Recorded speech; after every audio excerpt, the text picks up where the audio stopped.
The chandeliers of the Palais Garnier ballroom cast fractured light across 500 faces turned toward the grand staircase. Dorian Varela stood at the center of it all, his arm draped possessively around a woman who wore his last name, like a stolen crown. She laughed at something a diplomat whispered, her fingers trailing along Dorian's lapel with practiced intimacy. The orchestra swelled. Champagne flowed. Paris society smiled and nodded, accepting the beautiful lie he'd constructed. Then the music stopped, not gradually, not politely. It died mid-note as every head turned toward the entrance, where a figure stood silhouetted against the corridor's golden glow. The woman descended the stairs with the unhurried grace of someone who had nothing left to lose and everything to reclaim. Her gown moved like liquid shadow, architectural and unforgiving. No jewelry, no smile, just the absolute certainty of someone who had crawled through hell and emerged holding the deed. Dorian's face drained of color. The woman beside him, the imposter, the mistress, the replacement, froze with her champagne glass halfway to her lips, because walking toward them, through a sea of Paris's elite, was the ghost they thought they'd buried, the wife they'd erased, the woman they'd humiliated into silence. Callista Moreau had returned, and she hadn't come to beg. The morning Callista Moreau's life shattered, she was reviewing blueprints for what would become the most celebrated cultural center in modern Parisian architecture. The Moreau Varela atelier occupied the top 3 floors of a Haussmann building in the 7th arrondissement, where 19th-century elegance met cutting-edge design. Floor-to-ceiling windows framed the Eiffel Tower like a postcard she'd stopped noticing years ago. She'd built this. Not just the firm, though her designs had won the competitions, secured the commissions, shaped the skyline, but the entire ecosystem of their lives. The reputation, the connections, the careful cultivation of Dorian Varela from a charming architectural school graduate into the face of their success. Her phone buzzed, a message from Dorian, running late. Meeting with the Rousseau Foundation pushed. Don't wait up tonight. Callista typed back a quick acknowledgement and returned to her work. This was normal. This was their rhythm. She created, he performed. She designed the impossible. He sold it to the world. A partnership that had lasted 12 years, 7 months, and, she would later calculate with painful precision, 14 days. Madame Moreau? Her assistant, Julian, appeared in the doorway. The Belgium ambassador's office called. They want to move the presentation to next week, which gives us 3 additional days. Callista made a note. Tell them yes, but we'll need their site access extended. Julian hesitated. There's something else. A courier delivered this. He placed a manila envelope on her desk. They insisted it was urgent and personal. The envelope bore no return address. Inside, a single USB drive and a handwritten note on expensive stationery. You deserve to know the truth. A friend. Callista turned the drive over in her palm. Paris thrived on intrigue and anonymous warnings, usually petty grievances dressed up as concern. She nearly threw it away. Nearly. Instead, she inserted it into her laptop. The first video file was dated 8 months ago. A restaurant she recognized, L'Ambroisie, where Dorian had taken a client dinner. The camera angle suggested someone filming from across the room, but the image was clear enough. Dorian sat at a corner table with a woman Callista had never seen. Younger, animated. Her hand covering his across the white tablecloth. Callista's fingers moved mechanically, opening the next file, then the next. A chronology of betrayal, documented with methodical cruelty. Dorian and this woman at a gallery opening where he'd told Callista he had a migraine, walking together along the Seine, entering a building in the Marais, kissing in the doorway. The final video was dated 3 weeks ago. The woman wore a ring. Dorian was looking at her the way he used to look at Callista, Before success, before exhaustion, before their relationship calcified into professional courtesy. Callista watched her hands shake and felt curiously detached from them, as if observing someone else's body, betraying someone else's shock.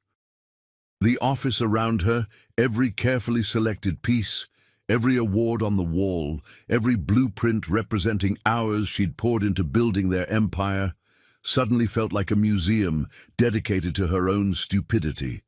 She played the last video again, studied the woman's face, tried to find something hideous, something obviously inferior, something to explain why, but the woman was just a woman, pretty, young, unencumbered by 12 years of partnership, compromise, and the slow erosion of romance into routine.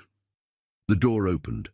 Dorian walked in carrying coffee from their usual cafe, his smile automatic and meaningless.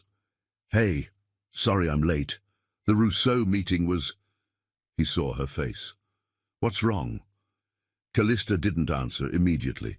She watched him set down the coffee, watched him cross to her desk, watched him become the man she'd thought she knew, attempting to perform concern. "Who is she?" Callista's voice came out steady, clinical, architect solving a problem steady. Something flickered across his expression. "Who's who?" She turned her laptop toward him. The frozen image showed him and the woman sharing a dessert, their heads close together, laughing. Dorian's performance crumbled. He didn't deny it, didn't scramble for explanations. Instead, something like relief washed over his face, and that, more than the videos, more than the evidence, told Callista everything. "How long have you wanted me to find out?" she asked. He sat down across from her. "Callista?" "How long, Dorian?" 4 months. He rubbed his face. "I've been trying to figure out how to tell you." 4 months.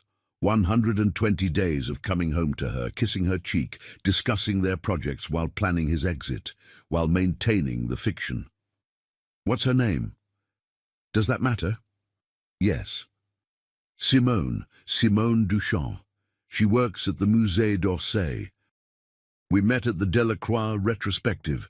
He said it like a confession, but also like a story he'd been wanting to tell. She's... God, Callista, she's interested in me. Not what I can provide or what connections I bring, just me. Callista felt something crack inside her chest. Not her heart. That would come later. This was her dignity splintering. "I see." "Do you?" Dorian leaned forward. "When was the last time you and I talked about anything besides work? When did we last have dinner together without discussing renderings or contracts? We built this together. You built this. I'm just the face you put on it." His voice carried an edge she'd never heard before. "I'm tired of being your billboard, Callista. I'm tired of everyone knowing you're the genius and I'm just the charming translator." "Then leave." The words came out before she'd fully processed them. "If you're so unhappy, leave." "I am." He stood up. "I've been waiting for the right time, but there's never going to be a right time. I'm moving out. Tonight." The room tilted. "Tonight?" "My lawyer will contact your lawyer about the firm.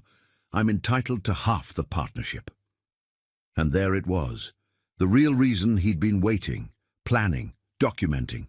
Not love, leverage. He'd been building his case while she'd been building their empire. "You calculated this."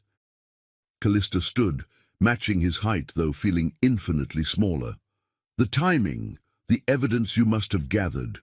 How long have you been planning the exit strategy?" "Don't make me the villain. You're married to your work, Callista. I'm just accepting reality." "Married to my work?"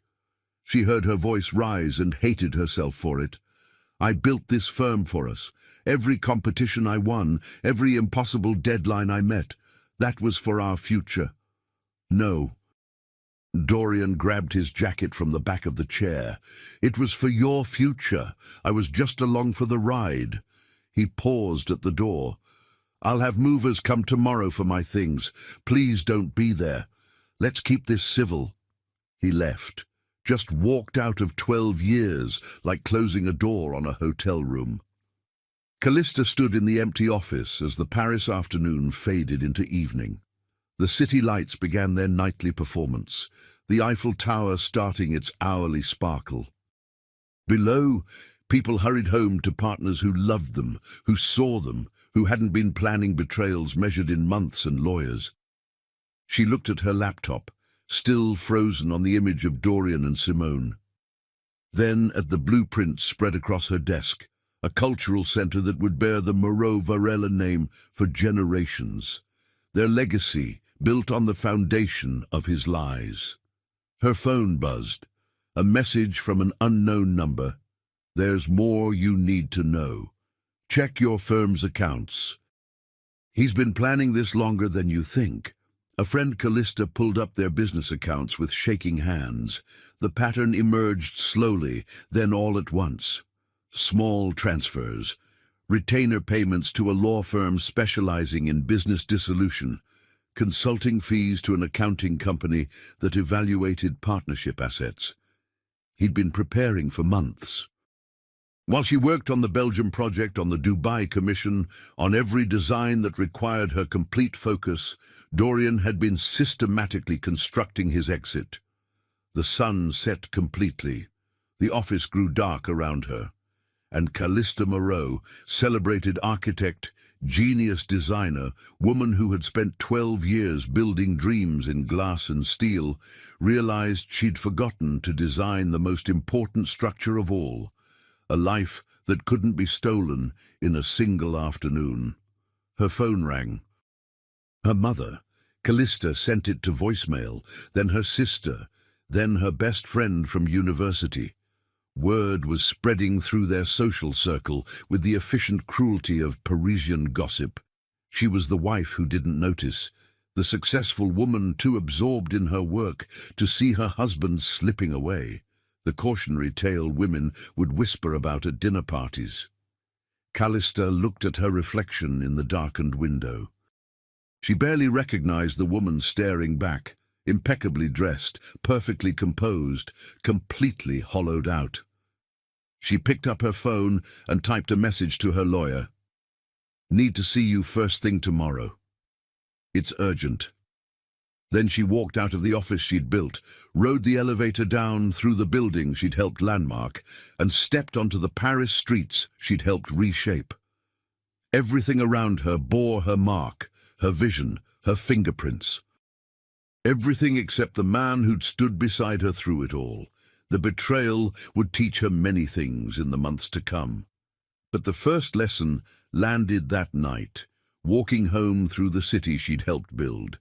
Success means nothing when you're eating dinner alone, celebrating victories by yourself, sleeping in a bed that's become a monument to achievement and abandonment. She'd designed buildings that would outlast her lifetime. She just hadn't noticed she was living in one.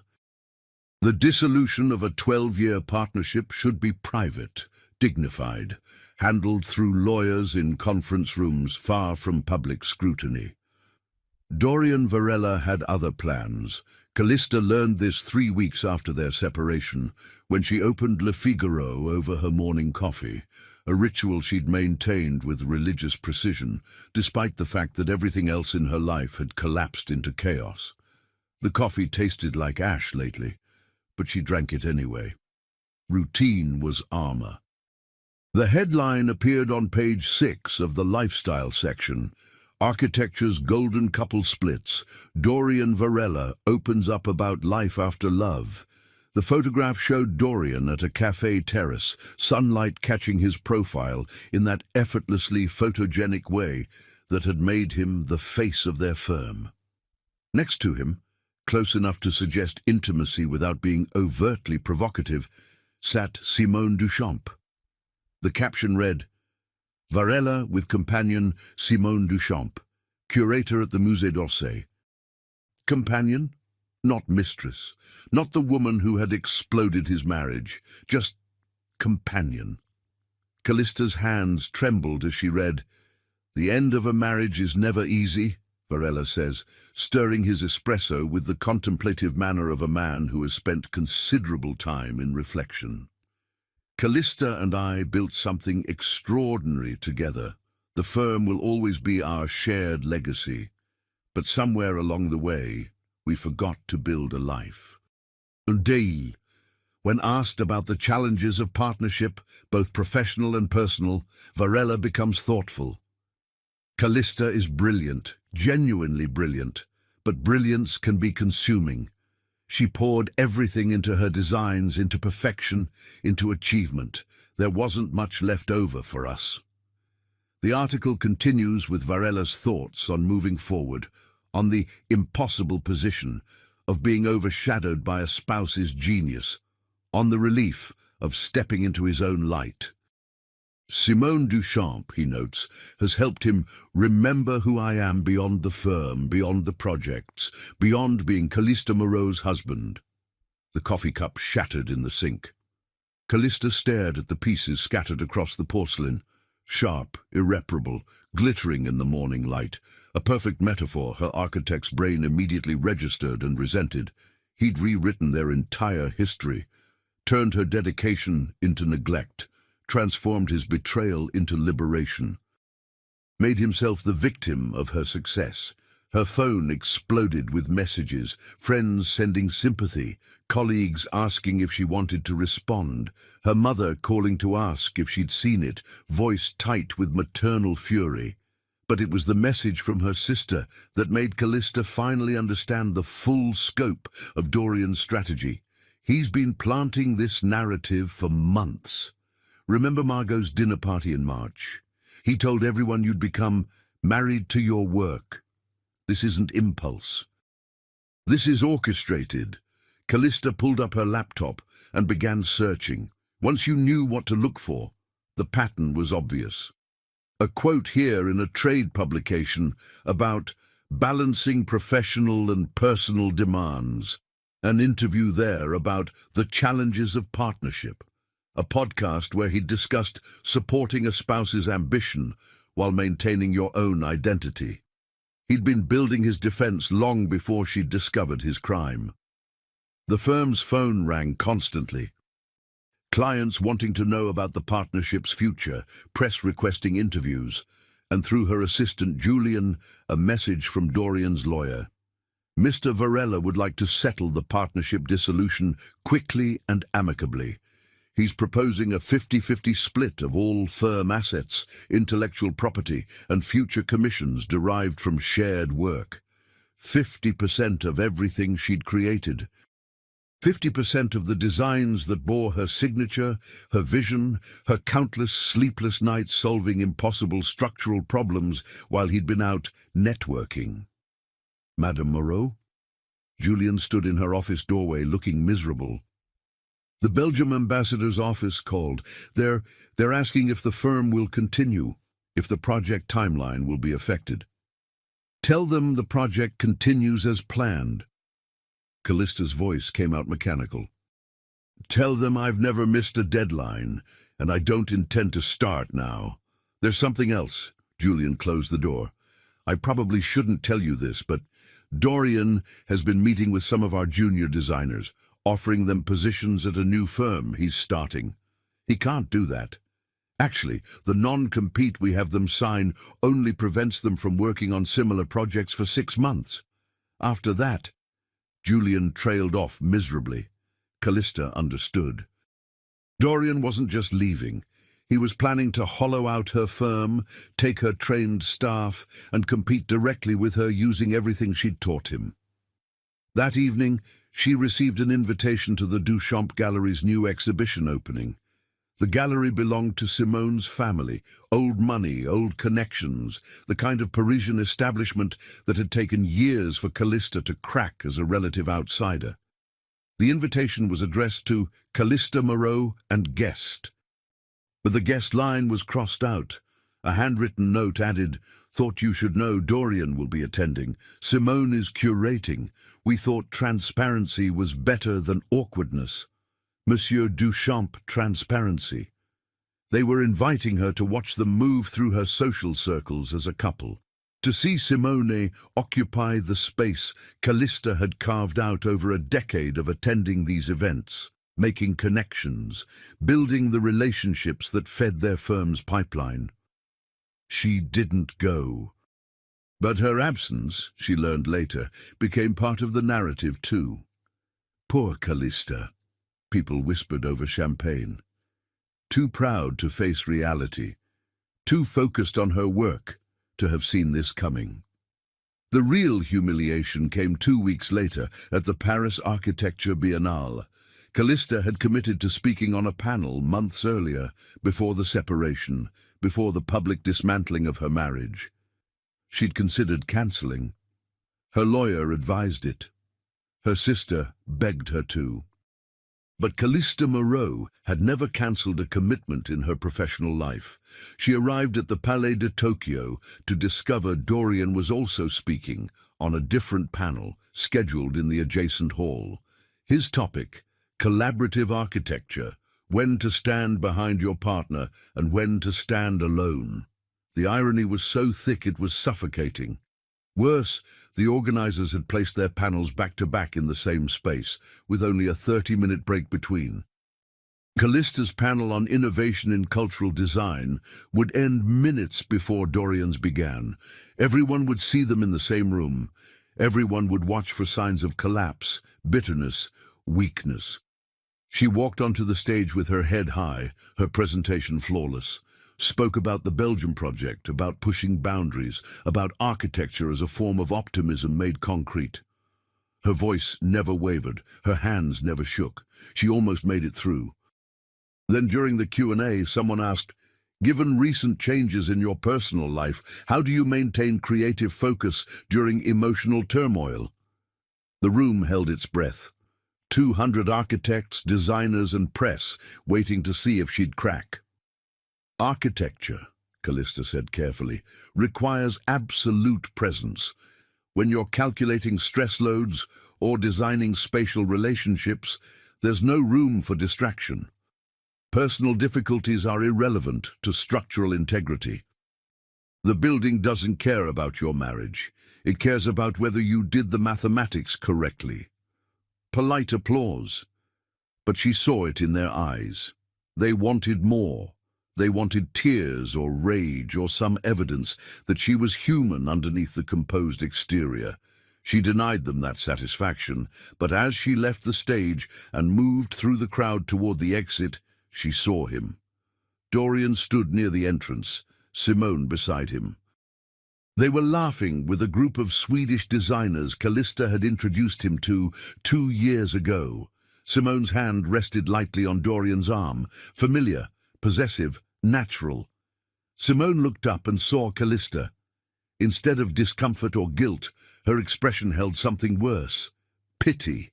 She looked at Callista the way you look at someone who's already lost and just doesn't know it yet. Dorian followed her gaze. For a moment, their eyes met across the crowded hall. He didn't look angry or regretful.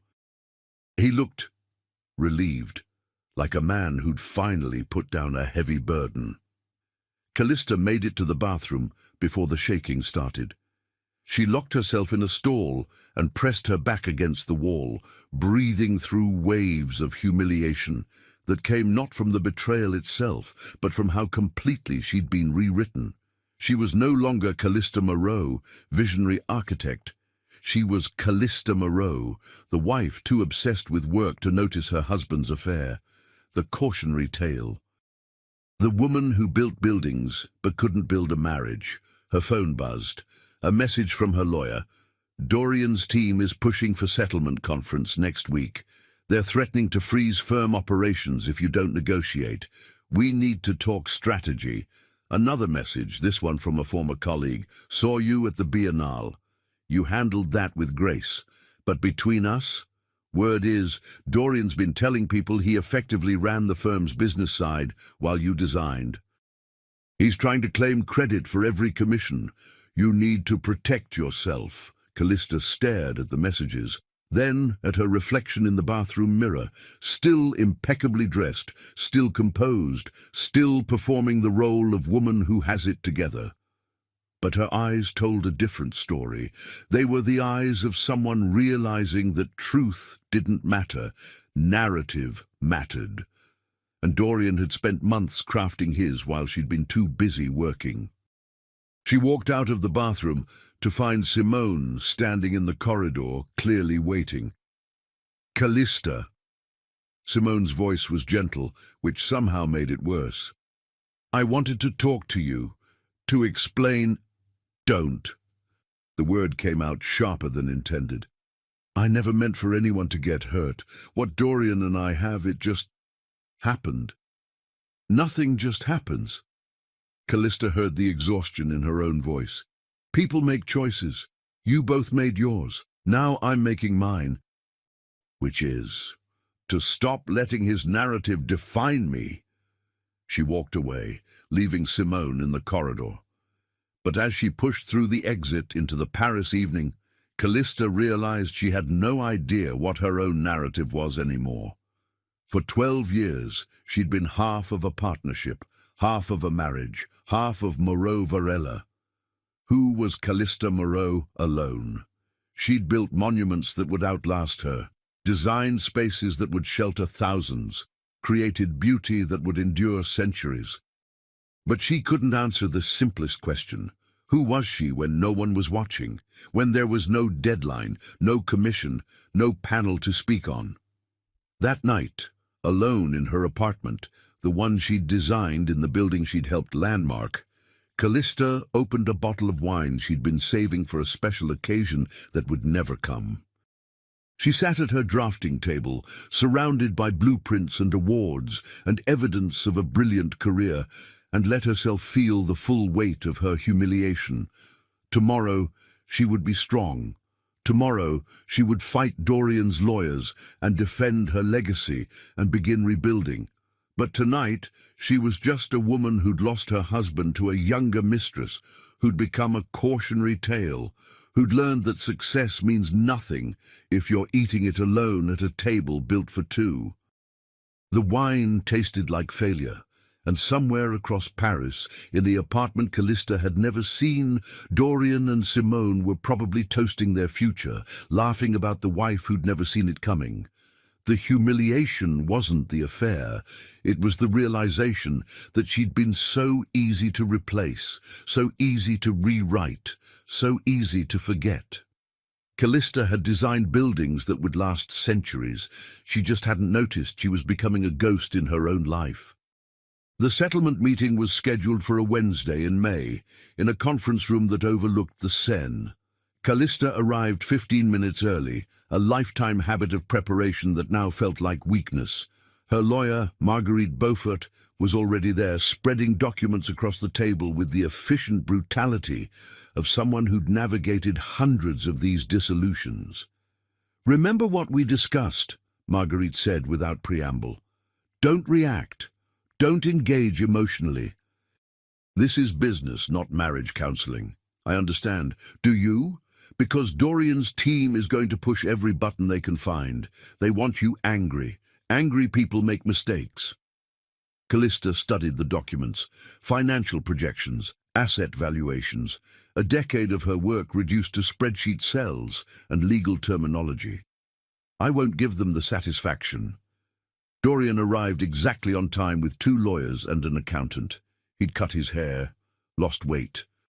He looked, Callista noted with detached bitterness, happy, free, like a man who'd been holding his breath for years and finally remembered how to exhale. He didn't make eye contact. "Shall we begin?" Dorian's lead attorney, a sharp woman named Claudine Mercier, with a reputation for extracting maximum settlements, smiled the way sharks smile at wounded fish. "We believe we can reach an agreement quickly if everyone remains reasonable." "Define reasonable," Marguerite said dryly. Claudine slid a document across the table. "Mr. Varela is entitled to 50% of all firm assets, including intellectual property rights to any designs created during the partnership. Additionally, he's requesting ongoing royalties from any projects completed during his tenure that continue to generate licensing or publication fees." Callista read the numbers. They wanted half of everything, plus a permanent percentage of her future earnings. as if his presence at client dinners was equivalent to her 300-hour work weeks designing the impossible. No, the word came out flat. Absolute. I'm sorry? Claudine's smile sharpened. No to the intellectual property transfer. No to the ongoing royalties. Those designs are mine. He contributed networking and client relations. I'm willing to compensate him fairly for that contribution, but he doesn't get credit for my work. Our position, Claudine continued as if Callista hadn't spoken, is that Mr. Varella's business development and client relationship management were essential to the firm's success. Without his efforts, your designs would never have been built. Surely you can acknowledge that partnership involves more than technical skill. There it was, the knife between the ribs, twisted with legal precision. Your designs would never have been built. My designs, Callista said carefully, won international competitions before they met a single client.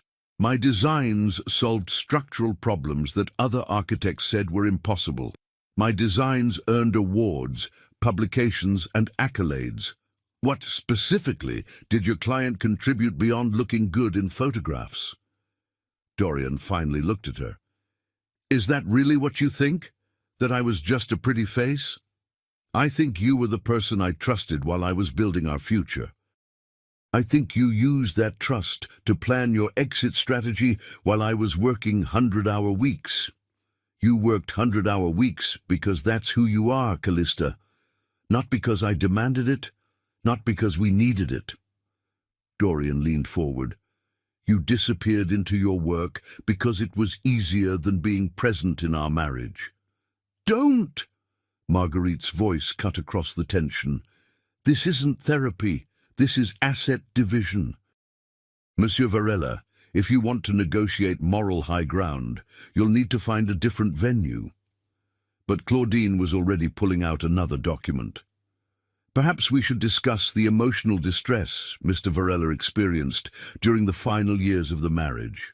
The toll of being consistently overlooked, undervalued, and treated as subordinate to his spouse's career. We believe this constitutes grounds for additional compensation. Callista felt something crack. Not break, not yet. But crack. Emotional distress. He was having an affair. An affair that resulted from years of emotional neglect. Claudine's voice was perfectly modulated sympathy. Mr. Varela tried repeatedly to address the imbalance in your relationship. You were too focused on your work to notice his pain. That's a lie. Is it? When was the last time you and Mr. Varela took a vacation? We were building a firm. When was the last time you had dinner together without discussing work? We had a partnership to maintain. When was the last time you prioritized his needs above a deadline? Silence. Claudine smiled. The narrative is quite clear, Madame Moreau. You were an absent spouse who sacrificed marriage for ambition. My client sought comfort elsewhere only after years of being ignored. Any court will be sympathetic to his position. Sympathetic enough to give him half of everything I built? You didn't build it alone. Actually, Marguerite interjected smoothly, she did. I have documentation of every major design, every competition entry, every innovative solution. They all bear Madame Moreau's signature. Mr. Varela's name appears on business contracts and client communications. Important work, certainly, but not the creative force that built this firm's reputation. Claudine pulled out her own stack of documents. And I have testimonials from every major client stating that Dorian Varela was essential to project success, that his vision and guidance shaped the final designs, that he was, in effect, co-creator. Callista stared at the testimonials, recognized the signatures. These were clients she'd worked with directly, clients she'd presented to. Clients whose impossible demands she'd solved through structural innovation while Dorian had been, what? Charming them? Taking them to dinner? He's been collecting these for months, she said quietly. He's been protecting his interests, Claudine corrected.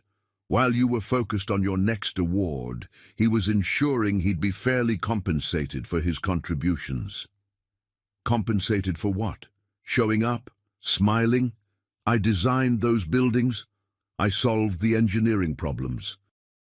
I spent nights on site when contractors couldn't figure out my specifications. Where was he? At gallery openings with his mistress? Dorian stood abruptly. I won't sit here and be attacked. Then leave. Callista stood too. That's what you do, isn't it? Leave when things get difficult? Leave when someone asks you to account for yourself? I stayed for 12 years in a marriage where I was invisible. You were invisible because you contributed nothing. I built everything while you played dress-up in nice suits and pretended my work was ours. Your work? Dorian's mask finally cracked. Your work would still be sitting in a portfolio if I hadn't convinced clients to take risks on your wild ideas. You're brilliant, Callista, but you have zero understanding of how to talk to human beings. I translated your genius into something people could understand. I made you accessible. You made yourself necessary. Because I was necessary. You needed me whether you want to admit it or not. I needed a partner. What I got was a parasite. The room went silent. Claudine gathered her documents with deliberate precision. I think we're done here. Madame Mercier, please inform your client that we'll be filing for full dissolution in court. We will be requesting 50% of all assets, ongoing royalties, and compensation for emotional distress. We will also be submitting evidence that Madame Moreau created a hostile work environment that justified Mr. Varela seeking external emotional support. Hostile work environment? Callista heard her voice rising and couldn't stop it. I gave him everything. The firm, the reputation, my trust, and he's calling it hostile? You gave him your leftovers, Dorian said quietly. Whatever energy you had left after you'd poured everything into your buildings. Do you know what it's like to come second to concrete and steel? Do you know what it's like to find out the person you built your life around was methodically planning your destruction? I wasn't destroying you. I was saving myself. They stared at each other across the conference table. 12 years of marriage, partnership, and shared dreams now reduced to legal strategy and barely controlled rage. Marguerite stood. We're leaving. Claudine, you'll have our counter-proposal by end of week. It will not include ongoing royalties, intellectual property transfer, or a cent for emotional distress. If your client wants a war, we're prepared to give him one. Callista walked out of the conference room, down the elevator onto the Paris streets. The spring sunshine felt obscene, bright and cheerful, while her life disintegrated. Marguerite followed her onto the sidewalk. That went as badly as possible, her lawyer said bluntly. I lost control. Yes, and they recorded every word. Expect that parasite comment to appear in court documents. Callista closed her eyes. I gave him everything. No, you gave him access to everything. There's a difference. Marguerite lit a cigarette, offered one to Callista. You need to decide something now. Do you want to fight this the legal way, slow, expensive, messy, or do you want to hurt him? What's the difference? Legal means we defend your intellectual property in court. Painful means we destroy his reputation so thoroughly that even if he wins half your firm, it won't matter, because no one will work with him. Marguerite exhaled smoke. I'm good at legal, but if you want painful, you need someone else. Who? Marguerite smiled. Ever heard of Zafira Laurent? The name was familiar. A public relations specialist who'd handled several high-profile divorces in Paris. Her reputation was surgical. She didn't just protect her clients, she obliterated their opponents. She's expensive, Marguerite continued, and she only takes cases she believes in. But if she agrees to help you, Dorian will regret every decision that brought him here. Callista thought about the settlement demand, about Dorian's testimonials, about sitting in court while lawyers argued over who deserved credit for her work, about watching him walk away with half of everything while Simone Duchamp stood beside him, young and smiling and blameless. "Set up a meeting," she said. That night, Callista returned to her apartment and did something she hadn't allowed herself to do since the separation. She cried, not the delicate tears of someone maintaining composure. Ugly, body-shaking sobs that came from somewhere deep and untouched, from the part of her that had genuinely believed in partnership and love and shared futures. She cried for the 12 years she'd invested, for the version of herself that had been naive enough to think success was enough, for every late night she'd worked while Dorian was out networking with his mistress, for the children they'd discussed but never had because the timing was never right, for the home they'd designed together, her drawings, his suggestions, that would now be sold and split and occupied by strangers. But mostly, she cried because she'd been so easy to replace. When the tears finally stopped, something else emerged, something cold and focused and utterly without mercy. Callista walked to her drafting table and pulled out a blank sheet. She began sketching, not a building, not a design, but a plan. She'd spent her career solving impossible structural problems. Now she would solve this one. Dorian wanted half her firm? Fine. But he'd discover that half of nothing was still nothing. He wanted public sympathy. She'd show the world exactly who he was. He wanted his new life with Simone. She'd make sure that life was built on scorched earth. Callista Moreau had spent 12 years building. Now she would learn to destroy. And when she was finished, Dorian Varela would understand the difference between being a partner and being an architect. Architects don't just create. They know exactly where to place the charges to bring the whole structure down. Zafira Laurent's office occupied a discreet townhouse in Saint-Germain-des-Prés, the kind of address that suggested old money and newer secrets. The interior was all minimalist elegance, like a gallery where the only exhibit was other people's demolished reputations. "Tell me why you're here," Zafira said without preamble. She was mid-50s, impeccably styled, with eyes that had witnessed too many marital implosions to be shocked by anything. Callista laid out the entire story, the affair, the settlement demands, Dorian's narrative construction, the testimonials, the humiliation at the Biennale. She spoke clinically, architect presenting a problem precisely. When she finished, Zafira was quiet for a long moment. "Do you want him back?" "God, no." "Do you want revenge?" Callista considered this carefully. "I want the truth. I want people to know who built that firm. I want my work recognized as mine. And yes, I want him to understand what he's actually done." "Not revenge, then. Justice." Zafira smiled slightly. "Better. Revenge makes you look petty. Justice makes you look righteous." She opened her laptop. "First question. How much of your firm's success can you definitively prove was your work alone?" "All the design work, every competition entry, every innovative solution." "Can you document that?" "Every drawing has my signature. Every technical specification was written by me. Every late-night problem-solving session has my fingerprints on it, literally. I work in physical models before I go digital." "Good. Second question. How much of Dorian's client relationship work was actually his?" Callista paused. "What do you mean?" "Networking requires groundwork.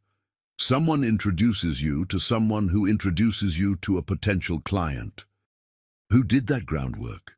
Who opened doors? Who built the initial relationships that allowed Dorian to walk through and be charming?"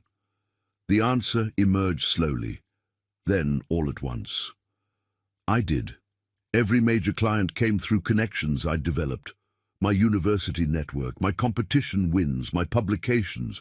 So Dorian's contribution was maintaining relationships you'd established? Yes. That's not partnership, that's employment. Zafira made notes. Third question, the affair with Simone Duchamp. When did it actually begin? The videos showed 8 months ago. But when did it begin? Zafira leaned forward. Affairs don't start at the first documented date. They start with attraction, flirtation, testing boundaries. I guarantee your husband was cultivating Simone Duchamp long before 8 months ago. How does that help me? Because if I can prove the affair predates his claimed timeline of emotional neglect as justification, his entire narrative collapses. He wasn't driven to infidelity by a workaholic wife. He was cheating on a devoted partner who was building their future. Zafira pulled up a document. I need access to all his communications, emails, texts, calendar, anything that shows the timeline. I don't have access anymore. But your firm's IT system does. And you still control the firm.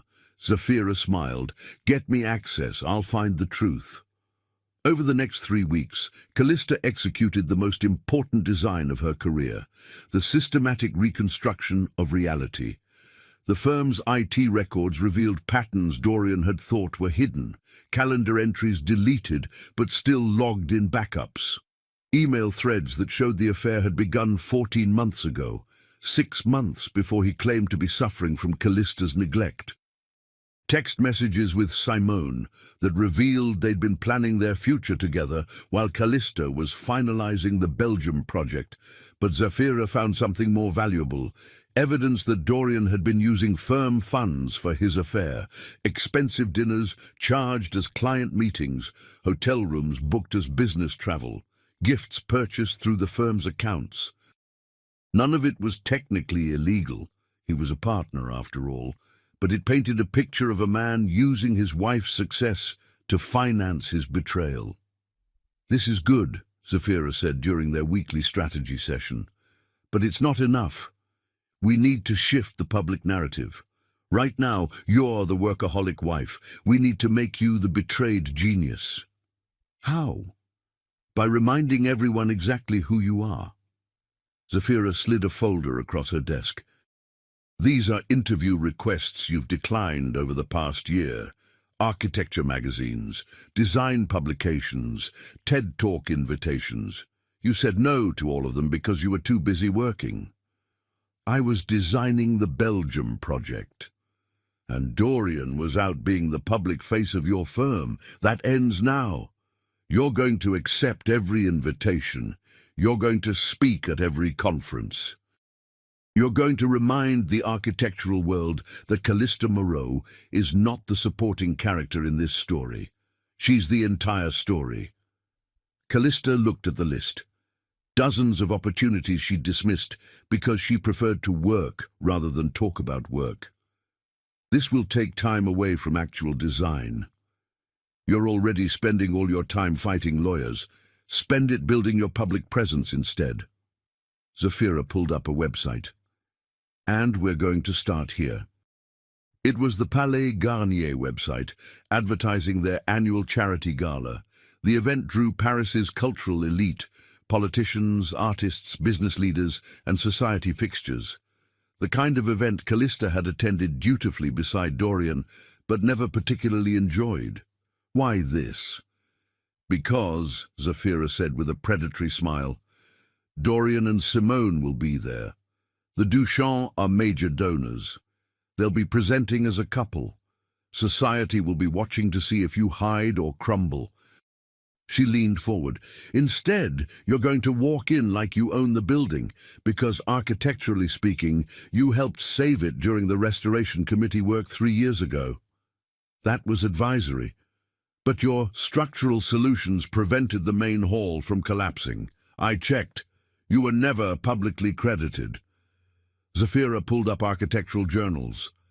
The restoration committee credited consulting engineers, but I have your original reports, your calculations, your innovations, We're going to make sure everyone at that gala knows the building they're partying in is standing because of you." Over the following weeks, Callista began her reconstruction. She accepted an interview with Architectural Digest, where she carefully, methodically laid out her design philosophy and her role in every major project. She gave a lecture at her alma mater, where she presented technical drawings that bore only her signature. She wrote an opinion piece for Le Monde about women in architecture and the tendency to credit male partners for female achievement. She never mentioned Dorian by name. She didn't have to. The implication was clear to anyone paying attention. The architectural community began to notice. Comments appeared on articles, Twitter threads from young designers pointing out that every award-winning design from Moreau Varela had Callista's signature on the original drawings. A feminist architecture blog published a timeline showing that the firm's competition wins corresponded exactly to periods when Callista was lead designer. Dorian's lawyers sent a cease and desist letter claiming Callista was damaging his reputation. Marguerite responded with documentation proving every claim was factual. Truth, it turned out, was an absolute defense. But the real shift came 3 days before the Palais Garnier Gala, when Zafira called with news. "I found something. Simone Duchamp wasn't just some innocent art curator who happened to fall for your husband. She's been systematically targeting successful partnerships in Paris's cultural elite for the past 5 years. What? Before Dorian, she had an affair with a married gallery owner. Before him, a married conductor. Both men left their wives, both lost significant portions of their businesses in the divorce, and both ended up hiring Simone into professional roles afterward." Zafira's voice carried sharp satisfaction. "She's a professional homewrecker with a pattern, and I can prove it." Why would she do this? Ambition. These men all had something she wanted. Connections, prestige, access. Your husband had an architectural firm. She's already positioning herself as his business development consultant. Callista absorbed this. She's going to hollow out his reputation the same way he hollowed out mine. Eventually, but right now she's useful to him. Which means we can use their relationship against them both. Zafira pulled up photographs. The gala is in 3 days. You need something that makes a statement. Something that says, "I am not the defeated ex-wife. I am the architect of my own resurrection." What did you have in mind? The dress doesn't matter. It's the entrance that counts. Zafira smiled. You're going to walk in alone. Head high, no date, no support system, no shield. Just you, owning your space. And when Dorian and Simone see you, they need to understand that you're not broken. You're rebuilt, stronger than before. And then you smile. You network. You remind everyone in that room why Callista Moreau is a name that matters. You let them see what Dorian lost. Zafira leaned back. Revenge isn't about destruction, Callista. It's about making someone realize they destroyed the best thing in their life. The night before the gala, Callista stood in her apartment and looked at the dress hanging in her closet. She'd chosen something architectural in its construction. Clean lines, geometric precision, the kind of elegance that required no ornamentation because the structure itself was statement enough. Her phone buzzed. A message from her sister. You don't have to do this. You've already proven yourself. But she did have to do this. Not for Dorian. Not even for herself, really. For every woman who'd been told her success was actually someone else's achievement. For every designer whose work had been credited to a more charismatic partner. For every wife who'd looked away from her marriage long enough to build something brilliant, only to discover her husband had used that time to build an exit strategy. She texted back, I know, but I'm doing it anyway. Another message, this one from Zafira. Remember, You're not there to make a scene. You're there to remind them who you are. The building they're celebrating in, you helped save it. The gala they're attending. You have more right to be there than anyone. Walk in like you own the place, because intellectually you helped build it. Callista looked at her reflection. 38 years old, brilliant architect, betrayed wife, woman learning day by day that strength isn't the absence of breaking, it's the choice to rebuild anyway. Tomorrow night, she would walk into the Palais Garnier. She would face the society that had turned her into a cautionary tale. She would stand in front of the man who'd betrayed her and the woman who'd helped him do it. And she would show them all what resurrection looked like. Hey, if you're rooting for her like I am, show it by liking this video. And if you want to see more mini-series like this, subscribe to the channel, because there's a lot more coming your way. The dress hung in the light like an architectural drawing brought to life, precise, intentional, unforgiving. Callista Moreau was ready to make her entrance, not as someone's wife, not as someone's ex, not as a cautionary tale, as herself. Finally, devastatingly, entirely herself. The night of the Palais Garnier Gala arrived with the kind of Paris evening that made tourists weep. Golden light filtering through clouds, the city glowing like a promise. Callista stood at her apartment window and watched the sun set over the buildings she'd helped shape. Her dress was already on, her hair was done. She was as ready as she'd ever be. Her phone buzzed. Zafira, car is downstairs, remember? You're not walking in to prove anything. You're walking in because you belong there. There's a difference. Callista picked up her clutch and walked out of her apartment without looking back. The car ride to the Palais Garnier took 20 minutes through evening traffic. She spent the time breathing, not nervous breaths. She'd given presentations to hostile committees, pitched impossible designs to skeptical boards, defended her work against critics who thought women couldn't understand structural engineering. This was just another performance. Except it wasn't. This was personal in a way blueprints never were. The car pulled up to the Palais Garnier's grand entrance. Photographers lined the red carpet, not as many as the Cannes Film Festival, but enough to make arrivals feel performative.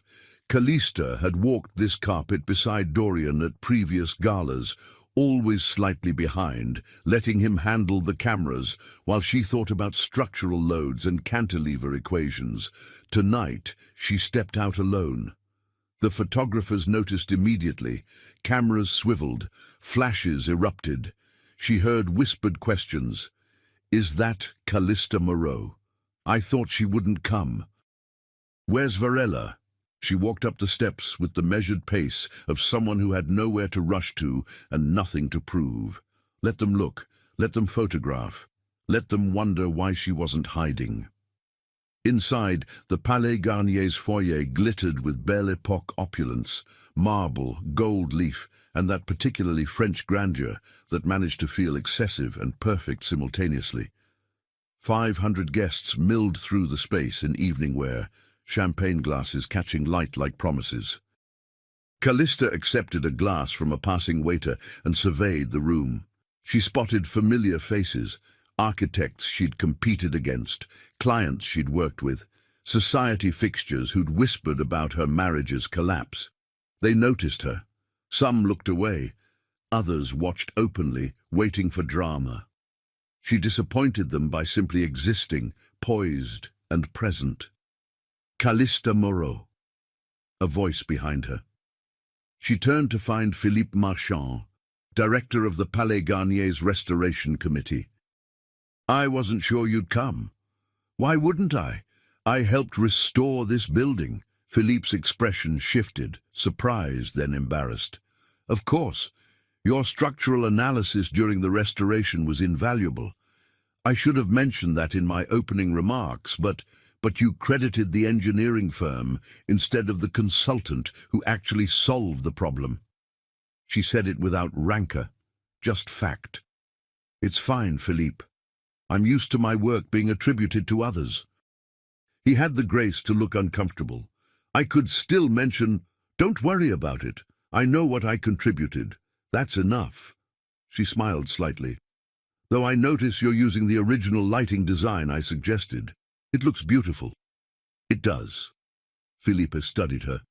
"You seem different." "Do I?" "Stronger. More present. Like you've finally taken up all the space you're entitled to." Callista considered this. "Maybe I have." She moved through the crowd, and something strange happened. People approached her, not with pity or awkward sympathy, but with genuine interest. An Italian architect asked about her Belgium project. A journalist requested an interview about women in structural design.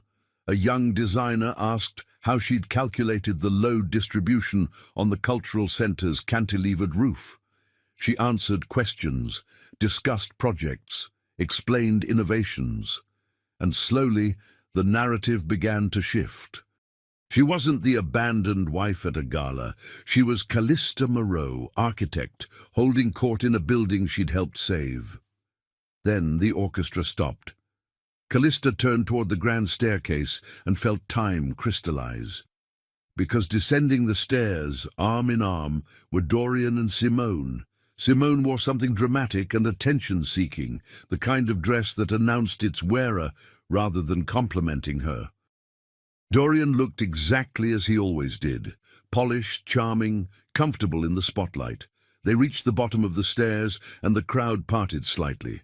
Not obviously, but enough. The social calculation was immediate and brutal. Dorian had left Callista for this younger woman. Simone had successfully stolen a husband. They were together now, public and unapologetic.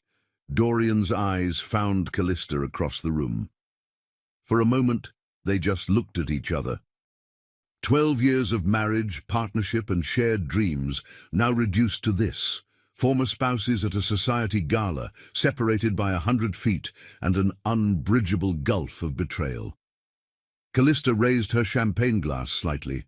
A salute, an acknowledgement, a message that said, "I see you, I survived you, I'm still here." Dorian's expression flickered, confusion perhaps, or the beginning of understanding. He'd expected her to hide, to crumble, to disappear into her work, and let him occupy their shared social space unchallenged. Instead, she'd shown up and reminded everyone why her name carried weight. Simone followed Dorian's gaze and stiffened when she saw Callista. But before either of them could react, Philippe Marchand stepped to the microphone to begin the evening's program. "Welcome to the Palais Garnier's annual gala," he announced. "Before we begin tonight's performance, I want to acknowledge some of the people who make this historic building possible."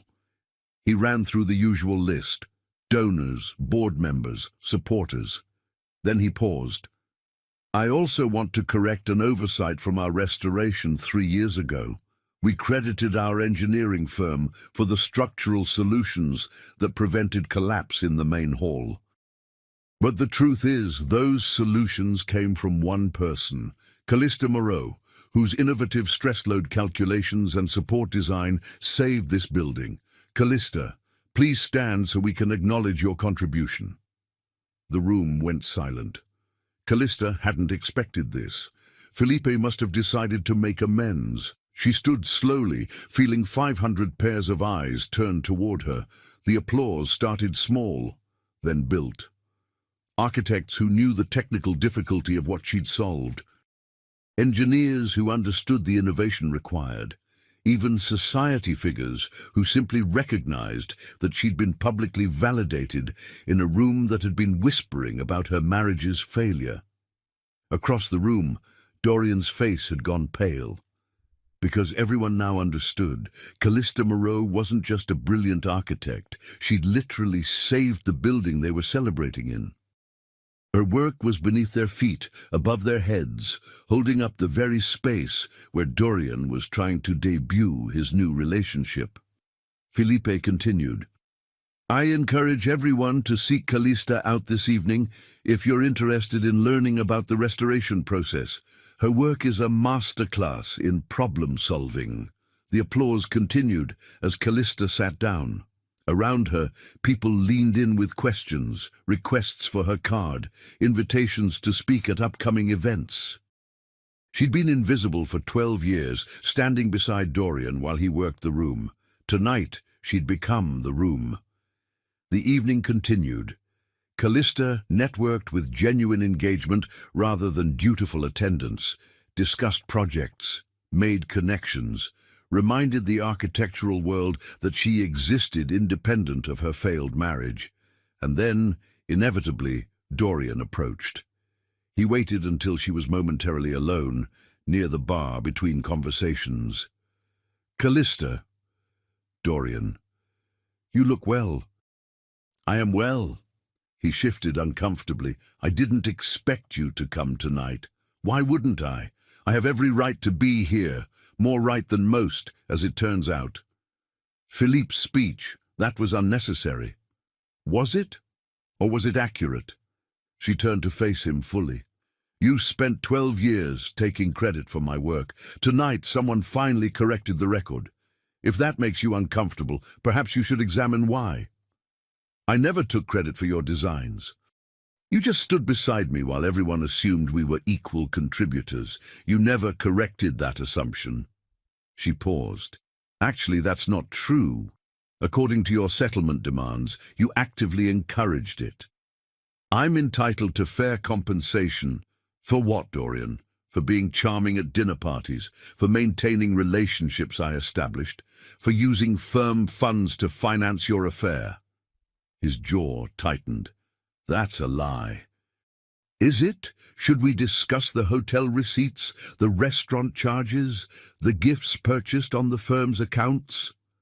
She kept her voice even, clinical. "I have documentation, Dorian.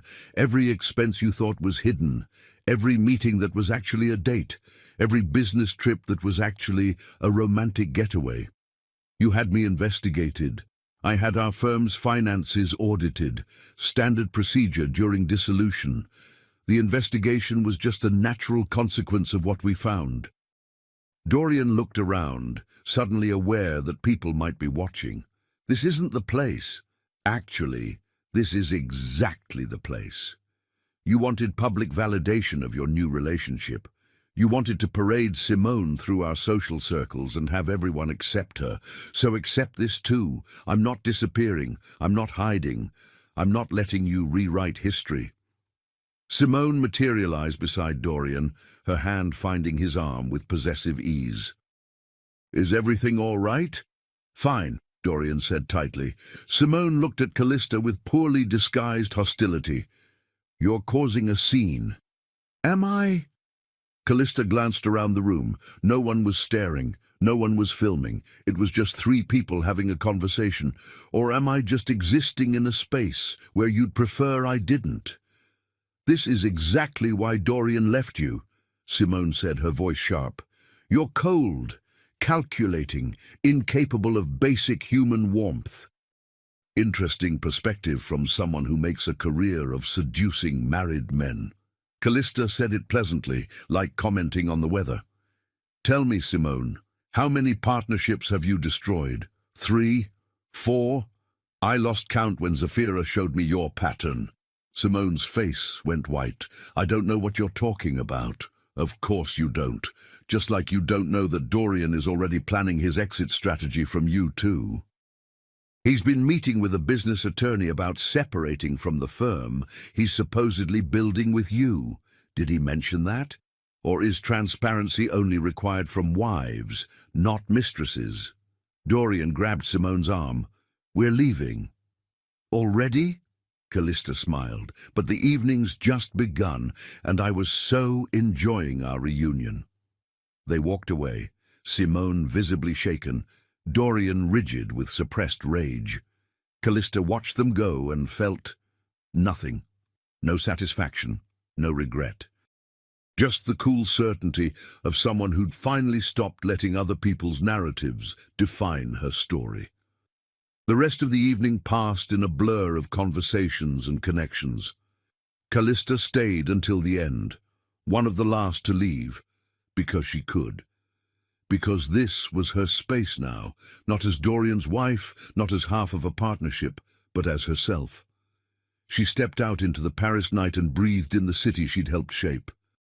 Somewhere out there, buildings she'd designed stood against the sky, structures that would outlast her, outlast Dorian, outlast every petty drama and personal failure. She'd built monuments, and in doing so, she'd learned the most important architectural principle of all. The foundation matters more than the facade. Dorian had been all facade, charming, polished, beautiful to look at. But when pressure was applied, he'd crumbled. Callista's foundation had held. Her phone buzzed. "Zafira, you were magnificent. The architectural blogs are already writing about Philippe's acknowledgement. By tomorrow, everyone will remember you saved that building." "How does it feel?" Callista typed back. "Like finally taking credit for my own work." Another message, this one from Marguerite. "Dorian's lawyers called. They want to settle. He's willing to accept 30% instead of 50. We have momentum. 30%. Still more than he deserved, but less than he'd demanded." A crack in his certainty. The beginning of understanding that his narrative was collapsing. Callista looked up at the Palais Garnier behind her, its facade illuminated against the night sky. Inside those walls, her calculations held the building together. Her innovations prevented collapse. Her mind had solved problems other engineers said were impossible. Dorian could have 50% of the firm's finances. Hell, he could have everything they'd built together. Because Callista had finally understood the truth. Buildings were just buildings. Firms were just businesses. But the ability to solve the impossible, the knowledge she carried, the reputation she'd rebuilt, that was hers alone, and no settlement could divide it. She walked to her car, got in, and drove through the Paris night toward her apartment. Tomorrow, she'd return Marguerite's call. Tomorrow, she'd negotiate the final terms of her divorce. Tomorrow, she'd continue the work of rebuilding her life as a single, whole person, rather than half of a failed partnership. But tonight, she'd simply exist in the satisfaction of having shown up, stood up, and reminded the world and herself that Callista Moreau was not a cautionary tale. She was the architect of her own liberation, and she'd designed it to last. 6 months later, Callista stood in front of the Belgium Cultural Centre on its opening day. The building rose against the Brussels sky like a crystallized thought. Glass, steel and concrete, assembled in proportions that shouldn't work but did. Visitors streamed through the entrance, photographing the atrium where light bent through her calculated angles. The plaque by the entrance read, "Designed by Callista Moreau, architect." Not Moreau Varela, not a partnership. Just her name, her vision, her impossible solution to an impossible problem. Dorian had taken his settlement, 40% in the end, after Marguerite had systematically demolished every claim his lawyers made. He'd used it to start his own firm with Simone. Callista had seen the announcement in the architectural press. The firm was called Varela Design Studio. The website featured Dorian's photograph and Simone's title, Creative Director. Callista had laughed when she saw it. Creative Director. Simone had successfully positioned herself in the role she'd given Dorian, the person who claimed credit for someone else's creativity. They deserved each other. She'd heard through industry gossip that Dorian's first major commission had fallen through. Clients had questions about his actual design capabilities when he couldn't produce technical drawings or solve engineering challenges. Turned out, being charming wasn't enough when you had to actually deliver a building that wouldn't collapse. Callista felt no satisfaction in his struggles. She'd moved beyond him, not through forgiveness, but through the simple process of building something new. She'd taken on projects solo, worked brutal hours, proved she didn't need a partner to be brilliant. Her firm was smaller now, leaner, but every design bore only her signature, and every morning she woke up in her apartment, the one she'd designed for herself, not for a marriage that was already dying, and felt nothing but relief. Because here's what she'd learned through the fire of betrayal and rebuilding. You cannot build your life on someone else's foundation. You cannot design your dreams to accommodate someone who sees you as a stepping stone. You cannot pour your brilliance into a partnership with someone who was always planning to take credit and leave. She'd built buildings that would last centuries. Now she'd built a life that belonged entirely to her. The liberation wasn't in leaving Dorian. It was in realizing she'd never needed him at all. The opening ceremony began. Callista gave a short speech about the design challenges, the structural innovations, the countless hours of problem-solving. The crowd applauded. The Belgian Minister of Culture shook her hand. Journalists requested interviews, and Callista accepted it all with the calm certainty of someone who knew her worth, had proven it, and would never again let anyone diminish it. That evening, back in Paris, she sat at her drafting table with a new project spread before her. A museum in Tokyo wanted something impossible, a cantilever that defied physics, a space that seemed to float. Callista picked up her pencil and began to design the impossible, because that's what she did, that's what she'd always done. She built dreams out of mathematics and vision. She solved problems other people said couldn't be solved. She created beauty that would outlast her failures, her heartbreaks, her marriages. Dorian had taken her trust and betrayed it. Simone had taken a husband and hollowed him out. Together, they'd tried to take her legacy, but you cannot steal what someone carries inside them.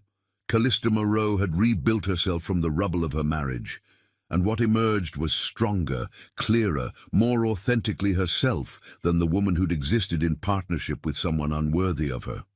She was free. Not because she'd beaten him, but because she'd stopped letting him matter. And in the end, that was the greatest architecture of all. Building a life so solid, so beautiful, so entirely your own, that betrayal couldn't shake its foundation.